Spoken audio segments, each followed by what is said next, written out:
Hey guys, welcome back.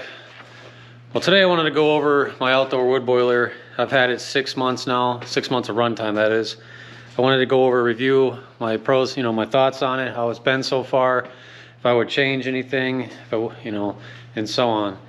And for those of you that are following me, and you probably wonder why I haven't posted a video in a while. I mean, earlier this week, my Alaskan Malamute dog, he was 1 month shy of 10. He passed away, so been kind of dealing with that, so that's why I haven't posted anything. So I've been kind of busy with other stuff. So getting back to the outdoor wood boiler. So I have a HeatMaster, as you can tell, G10,000 gasification boiler. Like I said, I've had it. It's been operational for, I think it's got to be at least 6 months. And the title of this video here should be, how much do I love my outdoor wood boiler? Because I absolutely do. It's it's extremely easy to operate. You literally throw wood in, shut the door, walk away. Once a week or a week and a half, you clean the lower chamber there of the fly ash. Every 2 weeks, I go in the back of the stove. I clean around the fan area. I use my vac and I suck it out, close it back up, walk away. And lately, it's been obviously, as we all know, I think, depending on where you live, it's been a fairly warm winter. Like today, right now, this is February 2nd. It is it's around 9 a.m.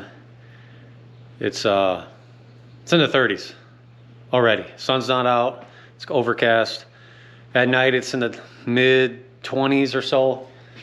And this is about how much wood I threw in yesterday morning. Okay. This is all locust here. It's a couple pieces, I don't know, 6, 7 pieces. Nothing crazy, right? And these are just scraps of ash and a little bit of elm that I took off the splitter when we were splitting some wood yesterday. It's dry, so this will be about 24-hour burn for me as of right now. Obviously, we can tell it's not that cold.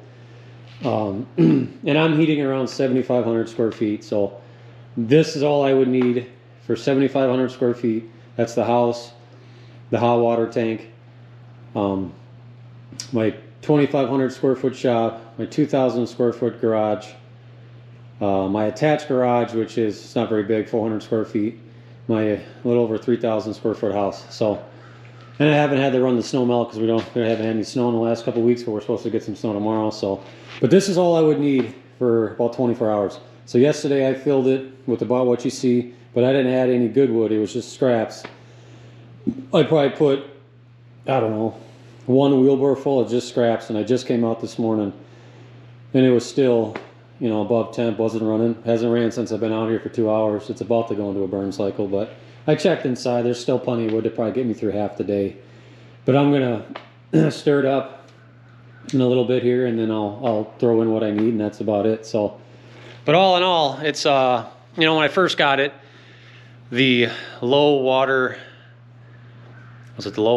level sensor was faulty. So I contacted HeatMaster. They gave me the solution to bypass it for now until, if I wanted to take it out, which it's somewhere, I believe, behind this panel. And I really didn't want to take it out. I mean, it's got the gauge on the top here, right? I mean, it has the gauge to tell you what the water level is, and I know it's not low, so I'm not going to replace it, right? So,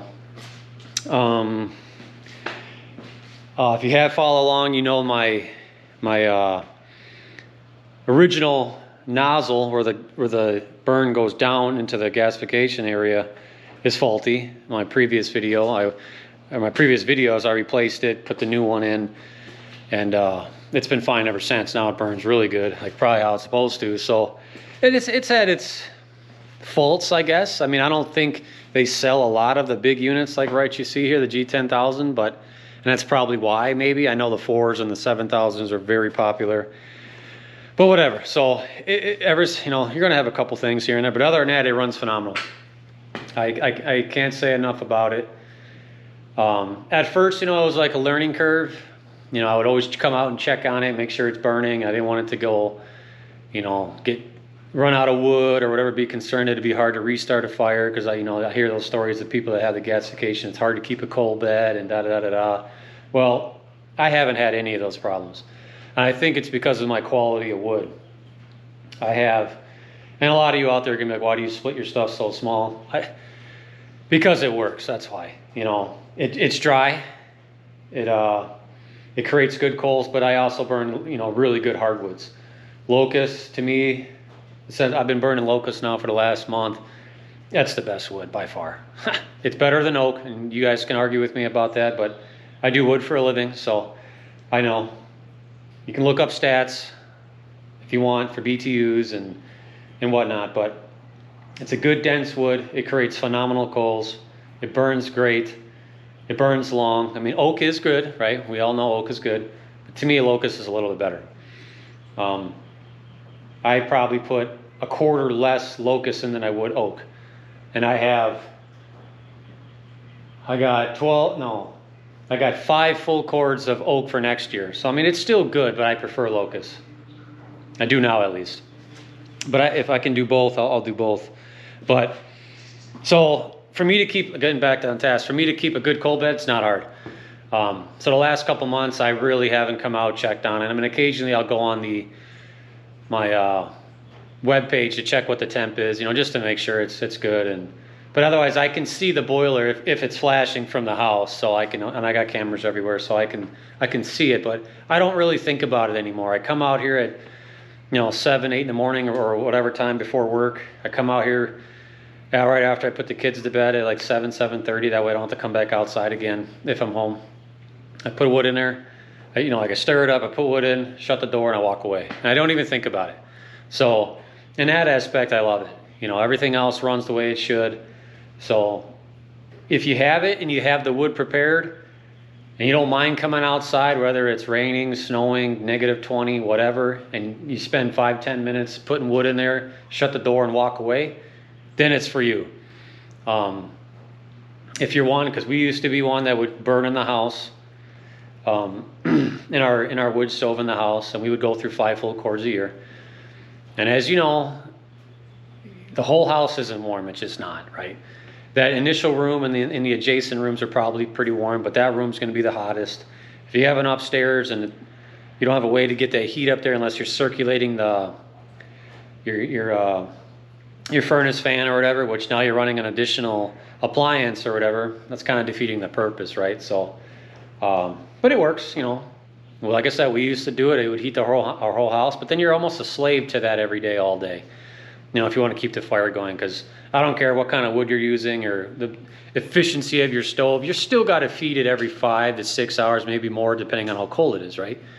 Where this, if you put the right amount of wood in there that you need, you're coming out twice a day, and like I said, right now I'm coming out once a day. And I could probably do it every 3 days right now because it's warm. Nothing's really running, you know, it's in the 30s. It's great. I can get a lot more done. I could be splitting wood, going on my tree jobs, which we're reaching, you know, springtime here, and I got a lot of stuff to do now. So I don't need to be a slave to my boiler, right? Yeah, you can just, if you have natural gas or propane or however you heat your house, yeah, you know, people are gonna be like, oh, I just turn the thermostat. Well, that's great. That's cool too, you know. Whatever you want to spend your money on or time, that's fine. People are gonna say time is valuable. Yeah, well, so is mine. All I got to do is throw wood in the fire or in the boiler, and I walk away. You know, my wife doesn't have to maintain the stove in the house. You don't have to worry about the fire in the house anymore. You know, kids touching the glass or the stove. You know, I got a 1 and 3-year-old, so I don't have to worry about them burning their hands or the dogs or whatever it may be. Or if you're gone, somebody else loading your fire in your house, a little bit of a worry. At least here, if we're gone for whatever reason, all they got to do is hit the bypass handle, open the door slowly, throw wood in, and walk away. It may not be how you want it to be. Everyone's got their own niche and how they load stuff and the way they want things done. But for a couple days, who cares, right? So all in all, honestly, it's probably one of the best purchases I ever did. I heat every building that I have. Some of the stuff I do is probably overkill, but I don't care. I mean, it heats my heated driveway. I have wood, obviously, for my tree jobs. I buy logs. I sell production firewood, and I sell a lot of it. I mean, this year I'm projecting to sell, I don't know, hopefully around 700-800 face cords this year, which to some that's probably not a lot. To me, it's a decent amount. And I hopefully in the next couple of years I quadruple that. So we'll see. But no, I love it. So it's really maintenance free. A little bit of cleaning, but it's no difference in cleaning anything else. So all in all, I love this stove. Do I have any recommendations for improvements? Honestly, I don't know. And I'm not being biased because I own a HeatMaster, right? I think the quality is great. The simplicity is great. You know, some of us say, oh, you have the electronics on the stove. That could go. Yeah, well, that's with anything, right? So any stove has a bypass dampener that opens, whatever. I hear a lot of those fail. So everything's going to have quirks. You know, I think a lot of it is user error. You know, not cleaning something the way you should. Bridging, whether it's, you know, whatever. So now that I know how to use this, I know how to clean it really well. I haven't had any issues and it burns the way it's supposed to. So all in all, I say 6-month review of this HeatMaster G10,000 gasification unit. I'd give it 5 out of 5, 10 stars, whatever you want to call it. 100%. I love it. If they made a bigger gasification model than a 10,000, so I'd probably buy that, right? I'd probably buy it because I have bigger plans of heating some more stuff. Will this unit do that? I don't know.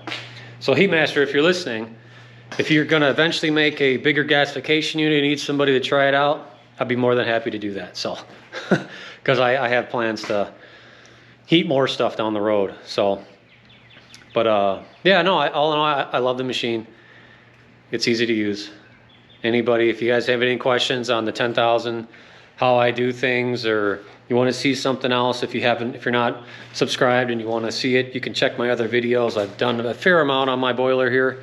But if you have any questions on it, you can comment and I'll respond. I look at every comment that's out there. So, but yeah, no, all in all, I love it, and I would do it all over again. You know, I'm sure there's other good, you know, boilers out there, but this is the one I chose, and I haven't had any problems really that I consider to be huge. And yeah, all in all, it's a success for me. So as always, keep burning.